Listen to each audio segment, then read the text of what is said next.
Hello and welcome to Shark Week 2025.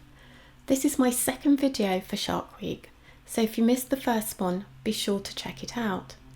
When you hear the word shark, chances are you picture something like this: a sleek, torpedo-shaped predator cruising through the open water in search of its next meal. Not all sharks are like that. Some have very different body shapes and hunting strategies, and they don't move around much at all to find their food. In this video, we're diving into the world of angel sharks and exploring how rising sea temperatures are affecting their survival, especially around the Canary Islands. There are at least 23 species in the Squatina family, and alarmingly, half of them are listed as critically endangered or vulnerable. In fact, angel sharks belong to the second most threatened family of elasmobranchs, a group that includes sharks, skates and rays. I'm going to tell you about the species Squatina, which is frequently seen in the waters around the Canary Islands.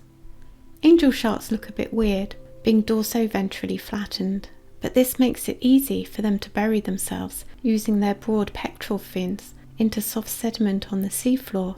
Here they sit and wait to ambush their fishy prey as it swims by unsuspectingly. Being opportunistic feeders, they will also eat crustaceans and mollusks. The angel shark is ovoviviparous, meaning they give birth to live young, having between 7 and 25 pups after an 8 to 10 month gestation period.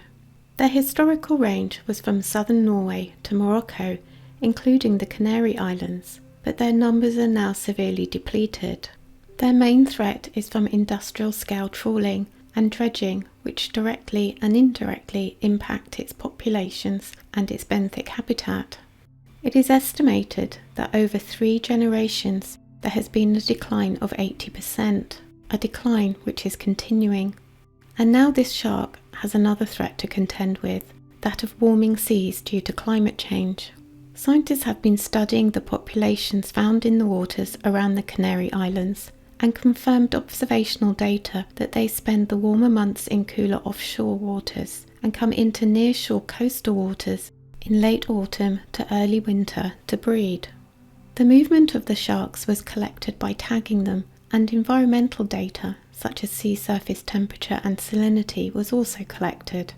This data confirmed that the arrival of angel sharks in coastal waters in October and November coincides with dropping water temperatures.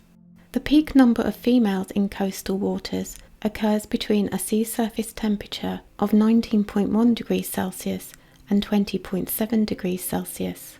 As this temperature increased, the occurrence of females rapidly decreased, until no female sharks were observed at a temperature of 22.5 degrees Celsius.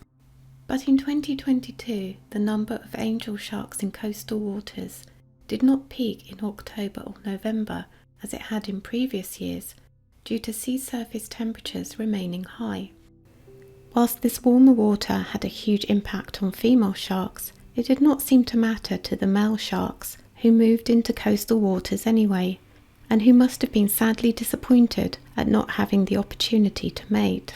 If you look at these two top graphs, you can see that in 2022, the coastal waters stayed above 22.5 degrees Celsius for an additional 2 months compared to that in 2021.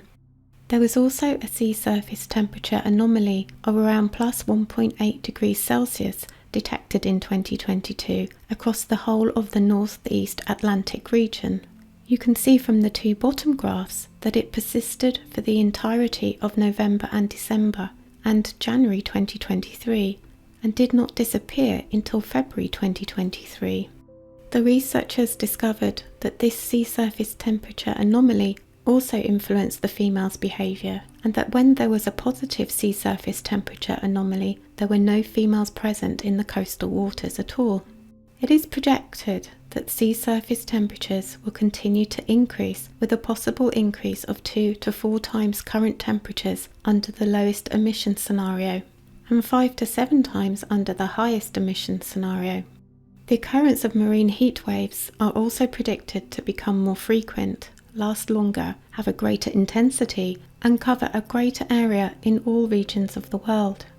So what will all that mean for the angel sharks in the waters around the Canary Islands? An extreme possibility is that certain areas around the Canary Islands become inhospitable to the female angel sharks. As with many species that occupy a geographical range which is at the upper range of their temperature tolerance, they move their geographical range polewards.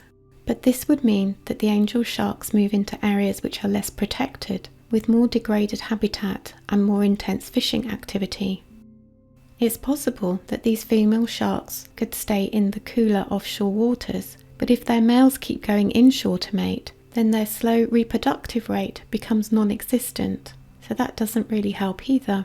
To give angel sharks the best chance of recovery, it's critical to reduce human impact, support successful reproduction, and protect pups after birth.